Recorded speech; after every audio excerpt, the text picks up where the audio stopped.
Hey everybody, welcome back to another episode of Talking Time into Six with Eddie and Emily. We are putting on the 13th Episode episode, 13. and it's very sentimental episode.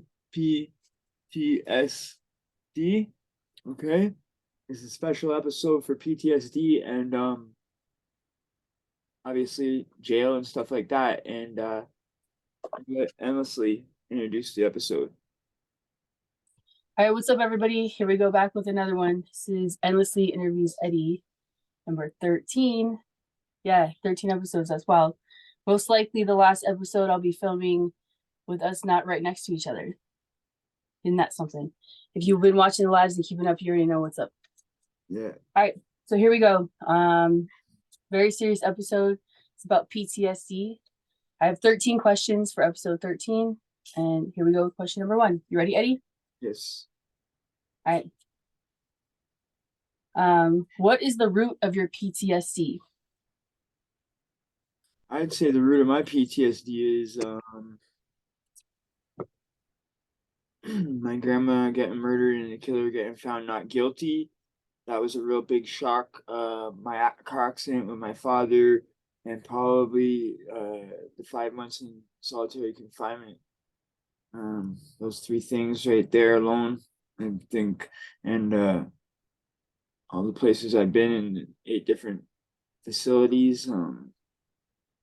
Seen a lot in there, so that's what When I'm. you said 5 months in solitary, so you've done lots of different times, like in solitary, but 5 months all in once is what you're saying. Yeah. That's a long time. Yeah. Think about that, guys. Yeah, that's a long time, and I've done. It starts off with 3 days. The first punishment, they'll give you 3 days in solitary for the first fight or first thing you do. The first misconduct, they call them misconducts. So the first misconduct you'll get 3 days, and then the next one will be like 7 days. Next one will be like 20. It keeps getting worse and worse. All right, then. All right, here's question number 2. What actually didn't cause your PTSD that some people think would have caused it? Oh, okay. Probably. When people assume you have it, but that's not the reason why. Okay. Let me think. Maybe they just automatically assume it's just from jail, Yeah. where a lot of it stems more from like my childhood. A lot of it is from jail, but a lot of it is from my childhood as well. And my childhood leaded into jail as a YO, as a young offender. So I was in youth jails facilities. All right, question number 3. This is a 2-part question. How bad is your current PTSD compared to when you were incarcerated? Well, when you're incarcerated, you can't really show it. You know what I mean? Oh. You don't really feel it because you're blocking everything out. You're just trying to keep your guard up, and on your P's and Q's and stay 10 toes. So you're not really concentrating on anything like about feelings and stuff like that. Your feelings come out more when you're alone, when you're in front of people and you constantly have someone in your cell. You know what I mean? So it's like you constantly don't get any alone time. Like you don't get any time to reflect. Yeah. Okay. How bad your current confinement? Sorry. How bad is your current PTSD compared to when you're first out, like your first day out, compared to like where you're at now, PTSD wise? Okay. Well, the first day out was a lot of anxiety, which I also have severe anxiety and severe depression. So PTSD, I would say the first day didn't really come out. It probably took a little bit to come out because the first day was so much anxiety. I didn't really feel like the post-traumatic stress yet. Okay. Because it's like overwhelming. post-traumatic, right? So it just finished happening. I didn't really, but the other stuff obviously still had PTSD from that, right? From the childhood. Yes. So it was kind of a mixture of all of it, the anxiety, the PTSD from the stuff with the car accident, my grandma, and then the stuff in the jail, right? But when you get out of the jail, you don't really feel that right away on what happened in there until later on you start thinking about all the stuff you did when you're in there. The first day you get out, you're just like, yeah, I'm out. And you just feel kind of weird and you're like, got a lot of anxiety. And you're just like, what am I going to do? Where am I going to go? Like, smoking cigarettes or whatever. But Right. I ended up quitting cigarettes. So, yeah, I haven't smoked cigarettes since 2018 or something like that. For me, 2014, and it took 2 years on e-cigs. Nice. Yeah, me too. It took a year on e-cigs. So there you go, guys. Two people quit Hard. on e-cigs. Yes, and quit smoking cigarettes is extremely hard. Hard, yes. Very Extremely. hard. And then you notice that it stinks real bad, like sometimes when you're not smoking and people come in that My just old clothes I've been going through since I'm packing smells like cigarettes. yeah. Because I'm about to move to Canada, y'all. But Not yeah, knocking it's on wood, crazy. It yes. lingers. Not knocking it. I did it for the time I was 13. Yeah, I was fucking God knows how old, same. I started young. I'm not knocking on anyone that smokes. I get it. I totally get it.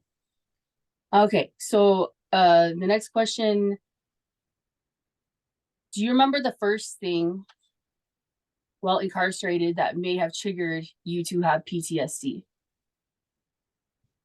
Um, I would say the first thing that happened that was a real big thing. I'd say this thing with this one guy, I don't know.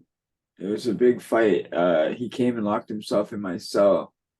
And I talk about it on the channel on the fight playlist.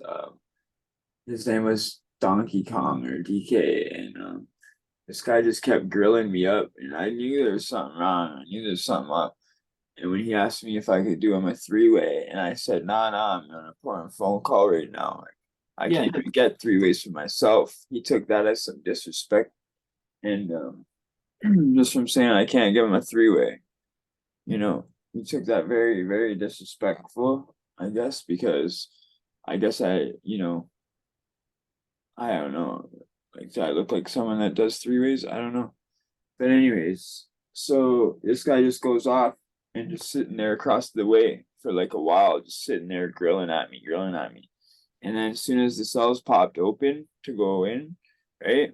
You have like probably 20 minutes or so before the COs come. okay. So he comes, and as I'm walking in my cell, he comes walking in behind me and shuts the door and closes it. So the cell's locked now. Me and him are in there, and the cell's locked. Can't get Yeah. out. So it's Yep. just me and him locked in there. Right. If you guys want to hear the rest, then go check it out on the playlist. Let me ask you, when you say grilling, that means like mean mugging you? Yeah. Just because I've not, yeah, well, I've Yeah. heard that, but like West Coast shit, maybe. Yeah. Yeah. Mean That's what it mugging. means to. Exactly. Correct. We learned a lot about each other with this lingo. Okay.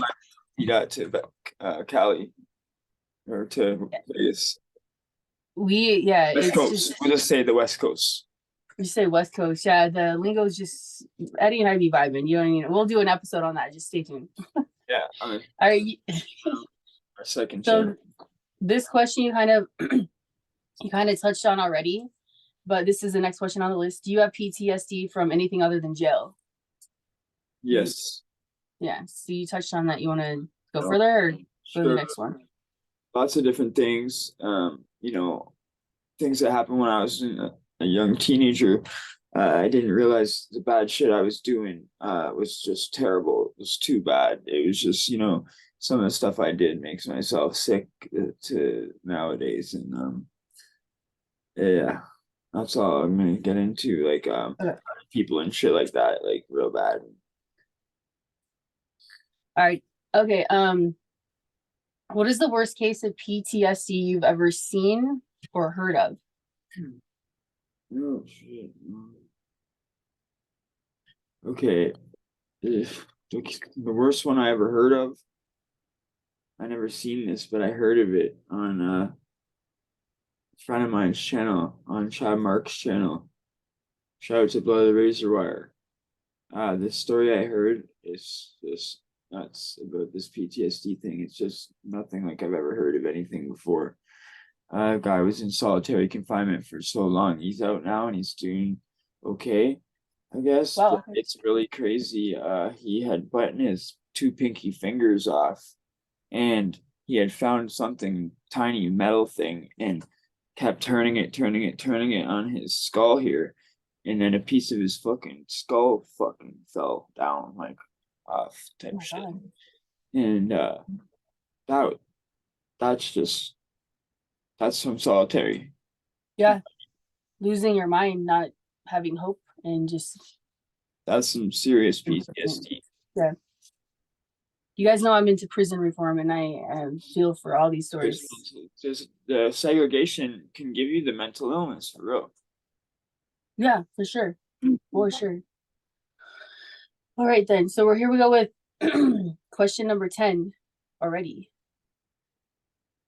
Okay. Can you tell while you're interacting with somebody if they can handle it while they're there or if they might end up getting PTSD? Can you look at someone and be like, they might not Yeah, be I'd say ready so. to. Yeah, 90% of the time you can. You get some surprises here and there, but 90% of the time you can tell as soon as the guy comes if he's gonna. You can pretty much tell the way he carries himself, and pretty much the first time anyone disrespects him, basically, if he's gonna be there, if he's gonna make it, or if he's gonna fight for his stuff or what, or you find out very quickly. So, um, yeah, I would say I've known when guys were gonna crack before, for sure. All right. I can tell that for sure. Well, I'm gonna get into a little bit more on that. Oh no, I was gonna say keep going because I'm like Okay. I could So, I've never been incarcerated like that, so I okay, don't know if so I'd be able to tell. I can tell And that guys there's are gonna get with a crack on there a lot because I've been in there so long and stuff like that. I've been like a people reader. You when you're in there for so long, it's like all the guys are constantly watching each other because we're in such a small space, right? We're in a pod. So it's like we're either in a pod or a long corridor like this one. This is what the dungeon was like behind us here. So I was in a range just like this one. That's why we chose this background. Okay. So at the very back that you see at the very back of this over there at the very back, okay, you would see a wall come halfway up. So you just see a wall with windows there. yeah. In the one I'm in, it's like a wall that comes halfway up, and then it's a shower at the very back, and then two toilets, and then there's tables. Look, the tables I think have been taken out of this one. I don't know, but the windows were just like that up there, straight across from the cells. The TVs almost look like they're there. There's four TVs, one, two, three. Yeah, it's weird. It almost looks like the dawn. It's weird. And then there's no tables there though. The metal tables go all the way down in the middle. So there's only little small spaces to walk on each side of the tables. The tables are just a long ass row. Old school TVs too, right? Old school. Those Yeah. things look like they're heavy as fuck if it fell. Oh my gosh. Yeah. Yeah. And Damn. so I could tell when guys come in because in certain jails I've been in, they have little like for Lindsay jail, for example, when guys would come into four pod, which was like the gang unit. Oh my God. Like there was so many different gangs there. Hell's Angels were there at the time, and they're on all on the one range, and they were doing this big trial thing, and they had stayed there in jail for fucking like 5 years because we were getting two for one. So they were getting like kept putting it over, and I don't know, the lawyer put it over, put it over. We're doing dead time, and they're getting Mhm. 2 for 1 for it. We're all getting 2 for 1. And that is how I did most of my time back then because you would sit for a year, you get 2 years for it instead of going to the pen. Because in Canada, it's over 2 years to go to the pen or prison, not 1 year like in the In the US. States. Um, Mhm. and in the jails here, the super jails, you can fucking sit there for 5 years. This is what I'm saying. So, and then that counted as 10 years. When the new government came, he took that away and went tough on crime. But for a while there, it was better to sit in the jails if you could handle it and get 2 for 1 and you get mega time, Grinding. mega Yeah. time off. But yeah, Mhm. and it's worth it. That's why you get the 2 for 1 because Yeah. it's so fucking bad. It's so Yeah. grimy. You don't get TV in your cell like prison or all this freedom and wear your own clothes. The It's, yard. you're in an orange jumper, man. That's it. You ain't leaving. You're in this pod, and the yard is like a little concrete square area. You know, Junkies coming in and out. Not yeah, nothing people coming against in anybody, and out just constantly. And if you think anybody, the people are anybody. soft, it's the same people that are in the prison. They just go to the Yeah. prison a little later. Think about it. They're just pissed off because they're just going to prison. Yeah. I mean, they in prison for 4 or 5 years, they get used to it and they fucking chill out. Yeah. Yeah. So think about it. There's True. people fucking fighting every day in these pods. And okay, so when I would see guys come in, it would be because in Lindsay, dudes would go, "That's the guy." They would yell out, "Yo, that's the guy," and other dudes would be like, "Oh, yo, that's him." Just to see Right. if the dude would crack or whatever. So I've seen different things like that where dudes just turn around and walk out, and I could pretty much tell a few times like, "Oh God, this guy ain't gonna make it." Certain people come in and they're, that's the guy," and just by the way they're like, so shook by them just saying that's the guy. Right. I'm just like, yeah, this guy will be gone in a couple of days as soon as somebody starts taking his fucking food. It's a It's big thing. It's so bad in these jails. that's They fucking extort each other for food. And that's how bad it is because the jail don't give you enough food. So these guys that don't have canteens start wanting to extort dudes for their fucking government, their institutional food. Oh my God. and And some of them are ruthless because they ain't ever getting out and they yeah, don't care. right. Exactly. They don't care. They They don't just got care. life. They just got life and they just We're- got back from court. You think they care? They're coming and they're taking the fucking guy's trade. You know what I mean? Not at all. Fighting for it, they're taking it. And if you fight for it, they'll probably leave you alone because they're not going to want to have to fight for it every time they want a meal. So they'd rather do it to the dude that's not going to fight for it. So you fight for it, and they'll go on to the next. I'm sorry, but that's the way it is. You just got to do it. You just gotta do it. You can see the back. Okay. All right. So, does medication help with PTSD? And what is your PTSD like if you are taking medication? Oh, Is for it sure. different when you take I medication? for sure would think it would help.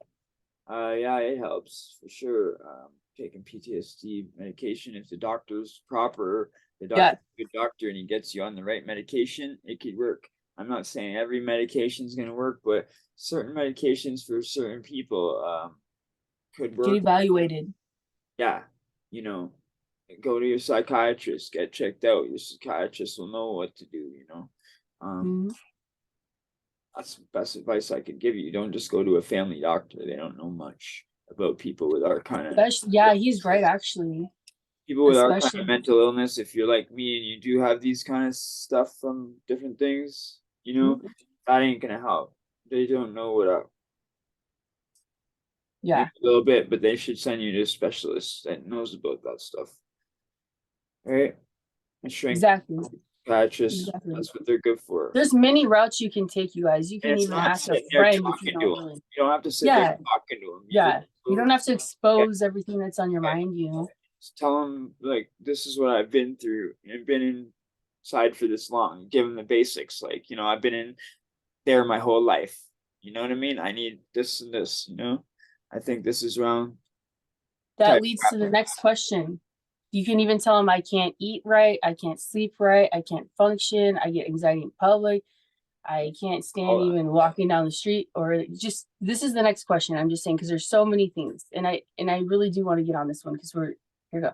So, what are symptoms of PTSD long term? Meaning rituals or routines or thoughts that you Yeah. So yeah. me, it's pacing. I got the pacing bad. I'll pace back and forth for hours sometimes. Especially if I'm thinking. He's When I'm mhm. thinking. or if I'm talking on the phone to endlessly and we're not on video, we're just talking on the phone, I will sit there and pace back and forth for a long time. Circles. And I'll walk in circles sometimes, but I don't want to do that in here because it's too small of an apartment and getting dizzy because it's not big enough. Yeah. I'm used to walking in a circle on the huge pod, right? So that's why, Mhm. but I did used to in the cell and confinement and in my cell pace back and forth. So I'm used to only being able to walk a short period, a short amount of steps, and then turn around and walk back the other way, Right. right? Because it's only And that would make you really because I would dizzy. walk a lot. I would walk really far. Even in confinement, I would be walking like probably to another city or another town because I'm walking for so many hours back and forth. Like if I was Yeah, walking and the wall wasn't there and I kept going straight, I would be far away right now. You know what I mean? So it's I'm that much sure. walking you do, and that's to keep in shape and just keep your mind right, just keep your body right. Yeah. You can't just sit there and do nothing, you know? I have an example of my PTSD that I do. Okay. Did I share it? Yeah. Okay. So my PTSD has me so distracted that everything around me has to be how I want it before I can function. And that includes before I eat, before I leave the house, before I get ready for the day. Not just the bed being made, but there can't be like things around me that are going to throw me off. Literally, I will not be able to function because every time I try to do something, the next step, I'll look at it and like not get it out of my mind. And no, I've never been incarcerated as Eddie has. I've been arrested one time and watched the That videos from the past OCD to now. though? It's the OCD, and it is Yeah. PTSD from how I was grown up. Right.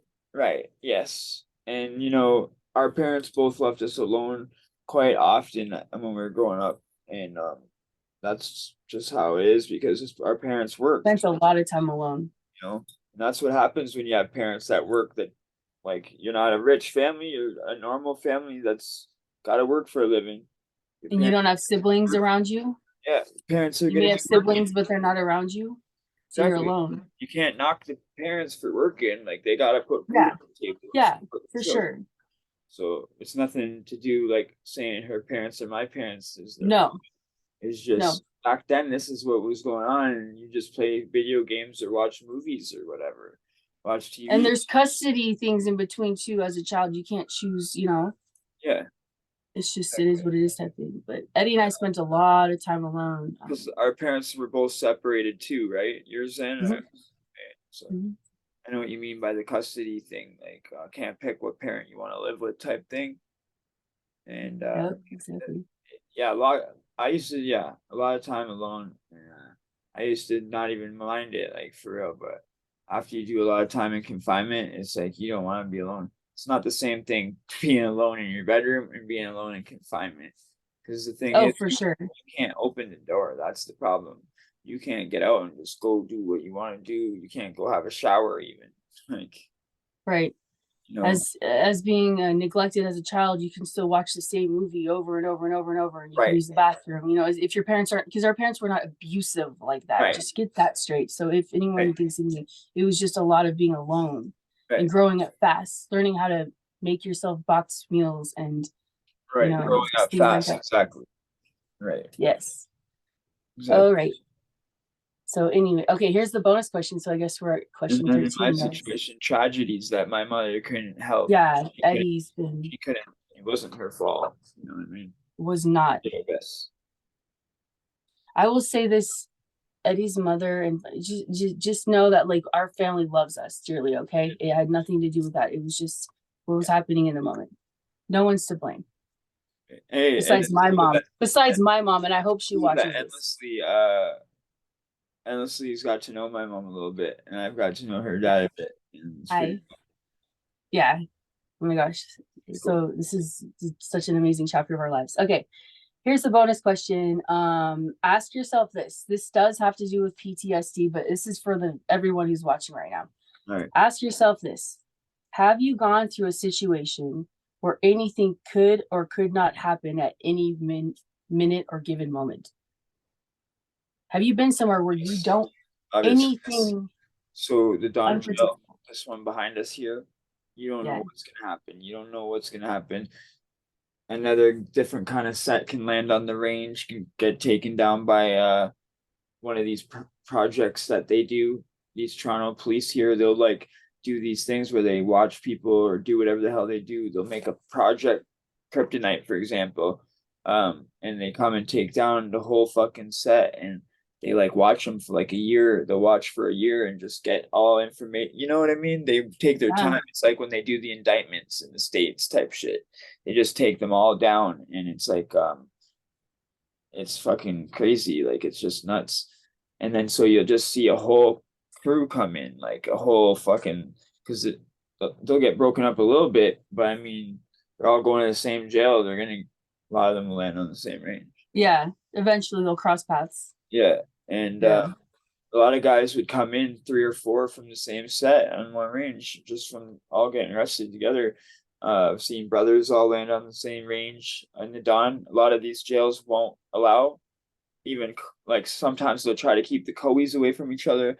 They'll try to keep the So fucking what? away from each other. Co-accused, like if you're arrested with the person, Oh, right? okay. Say you and your homies beat someone up, they don't want you collaborating your stories and getting your stories straight and shit. So try to Right. keep you apart, but they can't. You just end up. It's impossible for them to keep you away forever. You know what I mean? You can Right. send in kites and whatever. They can't keep Yeah. you away. You know, but they try. They try. You know, they try their bullshit, but they can't fucking win. You know. Yeah. All right, guys. So I guess that pretty much wraps it up. Do you have any final words on PTSD advice for anybody who's dealing with it or knows somebody or how you Yeah. want to explain? don't let it ruin your life. Don't let it get you. It's really, Okay. really hard, but just you got to try to look at the good things that you do have in the moment and look to the future. Don't look at the past all the time. Try to not Yes. look and think about the past. Look at the future and live in the moment. So true. I want to say something really, really quickly. How he just worded that. If you ever feel like someone's going to think you're complaining about it, or if it's like irrelevant, you can find, I'm sure, somebody that's willing to just let you listen to it. It's almost like when you have a bad dream, they say if you get it out, you might not have the bad dream again. You might feel better if you just tell anybody. Not anybody, but like if you just speak, talk, talk about it. And that might be the first step to realizing how you can really move forward from it and enjoy your life to the best of your ability. That's true, baby. That's a good closing statement. And hey, Okay. stay tuned and we'll keep you guys posted. Come to our polls, answer our questions. Go subscribe to our couple channel that's going to be starting up in February around Valentine's Valentine's Day. Day, first episode. And stay tuned for more jail content and look out for them shorts. See you in the next one. Episode 13. I hope you enjoyed it.